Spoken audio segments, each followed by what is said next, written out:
are in the presence of Sri K. Srinivas Garu, who is the Officer on Special Duty at the New and Renewable Energy Development Corporation of Andhra Pradesh.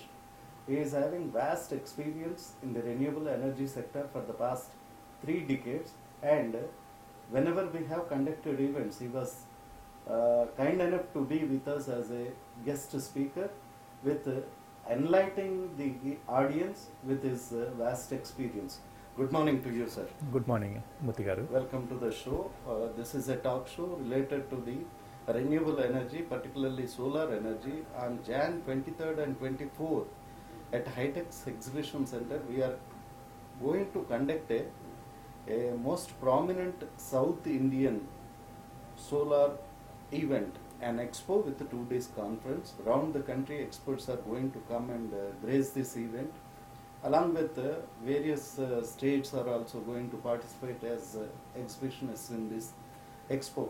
Now, I would like to make you to, first of all, I want the people who are other than the Andhra Pradesh or Telangana to come in to invest in these 2 states. It could be developers, entrepreneurs, investors, whoever it is. What is the bright side of the story you want to explain to people that the government is good, the climate is good, whatever the reasons, we would like to hear from you, sir. And after the bifurcation of the state, the government of Andhra Pradesh, under the dynamic leadership of our Chief Minister Sri Nara Chandrababu Naidu garu, the renewable energy sector has taken a lot of importance, and the government has come out with investor-friendly policies. And there is a lot of opportunities in the new state, and it is called Sunrise Andhra Pradesh, and the government is very interested to mobilize investments in different sectors with a special focus on renewable energy sector. And if you take the solar, the government has already announced the AP Solar Power Policy 2015 with fiscal incentives to the intended these private investors to come forward to make investments in the state. And it is indeed one of the best policies announced in the country, and even the Honorable Union Minister Sri Piyush Goyal ji has also advised other states also to follow the AP footprints and announce similar policies in their respective states for promotion of solar programs.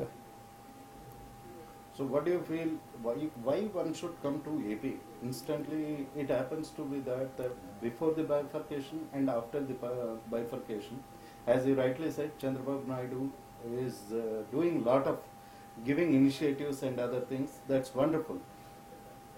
In the view of a entrepreneur or an investor or particularly a developer, what are the benefits? How we should be getting benefits out of the scenario existing in Andhra Pradesh? The policy, you said right, policy is always there. Even Telangana government is saying they are giving a wonderful and world's best policy, they are saying. You are saying even the MNRE is asked other states to follow the footprints.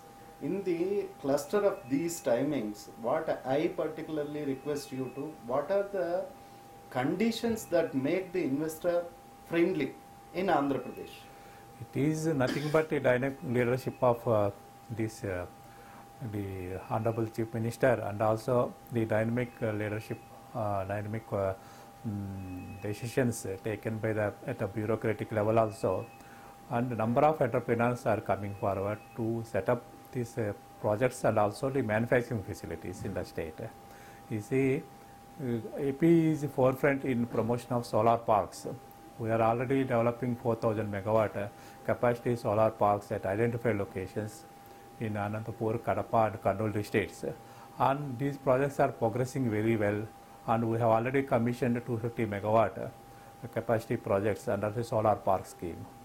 And if you see in the last 2 years, there is a lot of interest towards investments in the wind and solar power sectors in the AP state. If you see, the growth rate is also very good compared to the earlier years because of this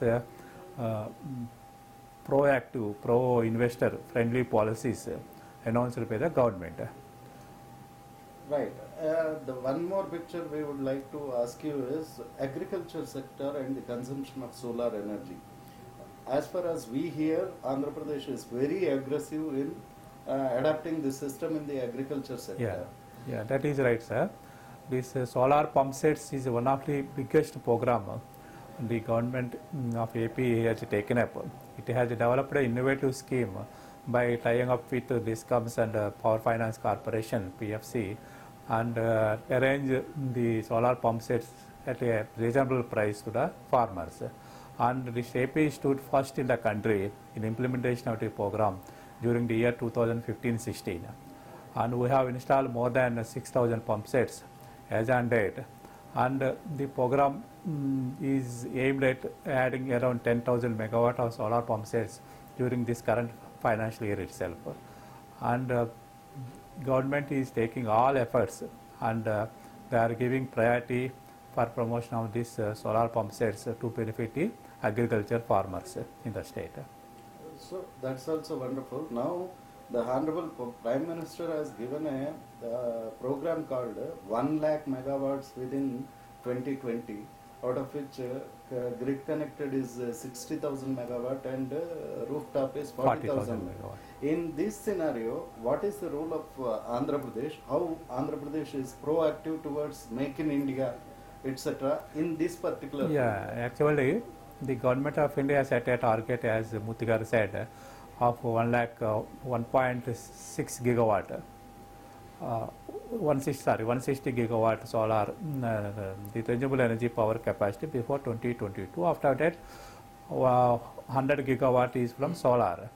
And the government of AP is also in line with the government of India, want to achieve 10% of the national target before 2022. And if you see, the government has already targeted to add 5,000 megawatt of solar power capacity by 2018-19 and 10,000 megawatt solar power capacity by 21-22.